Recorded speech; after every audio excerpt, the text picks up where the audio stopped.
am letting this low of overalls build my Madden team. We have all the overalls from a 70 all the way up to 99. I'm going to go by each and every position and see how good our team is going to be. Let's go ahead and get started off with the skill position. We need 3 wide receivers, and our first one is going to be an 82 overall. Okay, a decent start. We have Jaden Reed, Jackson Smith-Njigba, Jordan Addison, Jacoby Myers. I think Jaden Reed is going to be the one I'm going to end up going for. He's obviously the best wide receiver out of the group. Now it's time to figure out who our wide receiver 2 is going to be, and that is at a 93 overall. Okay, this one's actually going to be our wide receiver 1, obviously. It's going to be Jamar Chase, so I'm completely 100% fine with it. Imagine if we get another wide receiver over a 90 overall, and it's going to be right there, but not quite, and it's an 89. We got a choice between DK Metcalf and DJ Moore. I do want to go with DK just because I feel like he's a bigger body. Now, since we got all the wide receivers out of the way, let's go ahead and get with our running backs. It's going to be a 75 overall, with our lowest possibility being a 70. That's not great at all, to be honest. We got the rookie Blake Corum, Kyler Edwards-Helaire, Jamal Williams, and Gainwell, Miles Sanders, Tank Bigsby. Coming into the draft, I really did like Blake Corum, so I'm just going to go ahead and take him. He's one of my favorites. Just going to run through the offensive line real quick because I don't think a lot of you guys really care about that. Our left tackle is going to be a 96 overall. The closest one is Tristan Wirfs, so we're going to go ahead and go with him. Next is going to be our left guard at a 91, Quentin Nelson to be exact. We'll have our center at a 90. The closest players are Frank Ratnell at a 92 and Linderbaum at an 88. We'll just go with Linderbaum just so we can nerf this offensive line a little bit because it needs it. We got to do the right side of our lineup, and our right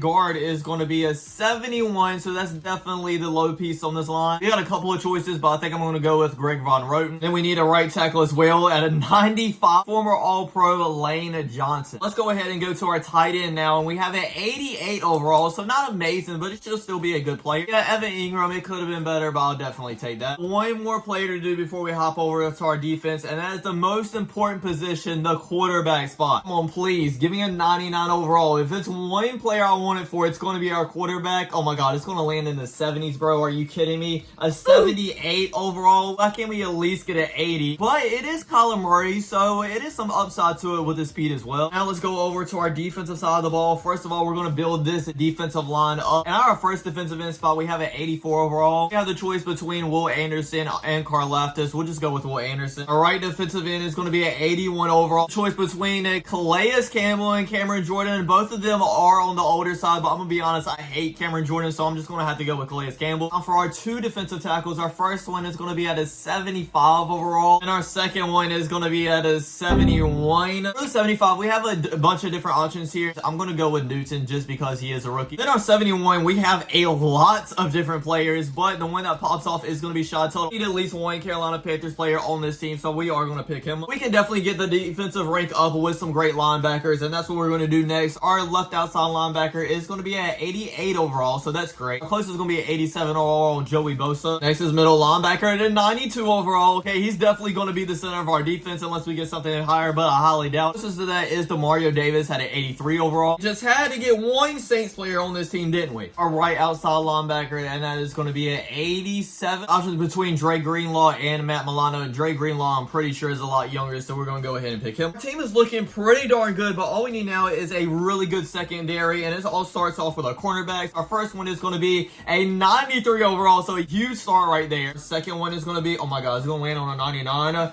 Yes, it is a 99 overall cornerback. Oh my, and a 97 as well. That's crazy. Then our cornerback 3 is going to be a 71, so not the best, but at least we have a 97 and a 99. So the cornerback position is the one that we had to get a 99 when it's not even one on there. We'll go ahead and take Patrick Surtain since he's the closest, and then for our 97, we'll take Sauce Gardner since he's the closest one left. And then at 71 overall, we have a bunch of different choices here. You know what, he might have not been great on the Panthers, but he is a former Panther, so we'll go ahead and take CJ Henderson. Our last 2 positions will be free safety and strong safety, and our free safety is going to be a 74 overall. We can pick from 4 different ones, and I don't know any of these to be honest, so I'm just going to pick the top one at Andrew Wingard. Our free safety is going to be a 78 overall. I'm so glad that we got good cornerbacks because our safeties are stinking right now. I'm going to go with the former Panther once again and Jeremy Chin. His team rank is an 89 overall offense, an 87 overall defense, and an 88 overall team. For this team, we should at least get a wild card spot. Before we extend the season to see if that happens or not. I really do want to play in this first game to see how this roster feels. Again, this game, it was a heavily defensive game, surprisingly, because I thought this offense was really going to pop off. But finally, the second quarter, right before the 2-minute warner, we are inside the 10-yard line and do scoring a pass and touchdown from Kyler Murray. So we're up 7-3 right now. The Titans do go down and get a field goal, so we're only up by 1 now. We have a little bit of time to go score ourselves, though. DK Metcalf is 1-on-1, and the cornerback that he's playing against is kind of smaller, so I'm just going to throw it up to him.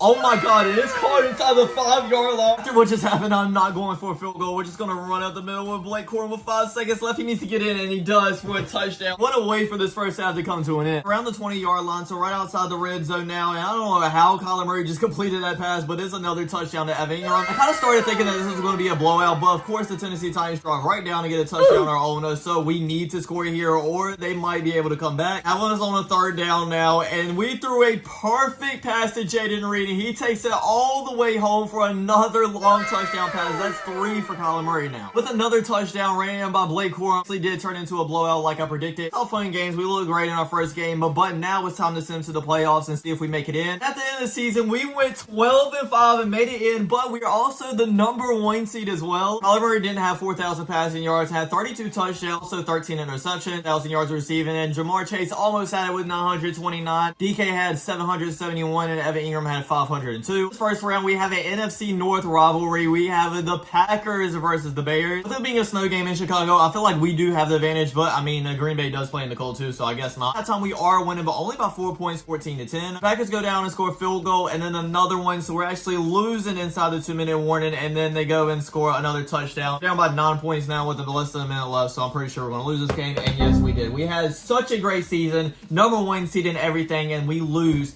in the second round of the playoffs. I guess that's how it ends up working. Thanks for watching, everybody. I really hope you enjoyed. Don't forget to like, comment, subscribe, and check out us next time. Peace.